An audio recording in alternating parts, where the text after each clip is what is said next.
दिफा परवेज खटक कहते हैं खैबर पख्तूनख्वा में होने वाला इंतशार खत्म कर दिया। हुकूमत के खिलाफ साजिश करने वालों को पार्टी से निकाला। जिनके जाती काम नहीं हुए उन्होंने वज़ीर आला पर तनकीद की। हुकूमत को करप्ट कहने वालों का हिसाब होगा। अगर विफाकी वजीर फवाद चौधरी की जानिब से वज़रा को भड़काने का सबूत मिला तो उनके खिलाफ भी एक्शन लिया जाएगा।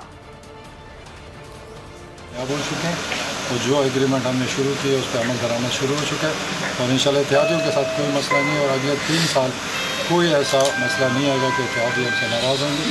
जो कमिटमेंट हमने किए उनसे हम पूरे कर रहे हैं। यकीनन जिन लोगों ने पब्लिक किया और पार्टी के ख़िलाफ़ बात की उनको नोटिस जाएंगे और फिर उनसे जवाब मांगेंगे कि आया जो पार्टी में इख्तलाफ है तो उसको पार्टी के अंदर बात करनी चाहिए। अगर इसको पब्लिक करनी है तो फिर उसको जवाब भी देना पड़ेगा। ज़ाती कई लोग ऐसे थे जिनके अपने ज़ाती ख्वाहिशात थे, ज़ाती मसले थे और पीछे उन्होंने कुछ और किस्सा छोड़ दिया। तो अगर उसके ज़ाती मसले हल हो जाते तो ना हुकूमत करप्ट थी ना वज़ीर आला ख़राब था। मुझे तो ऐसी कोई इन्फॉर्मेशन नहीं है। अगर कोई होगा तो हम सबके साथ हिसाब करेंगे, लेकिन मुझे अभी तक कोई मालूमात नहीं है।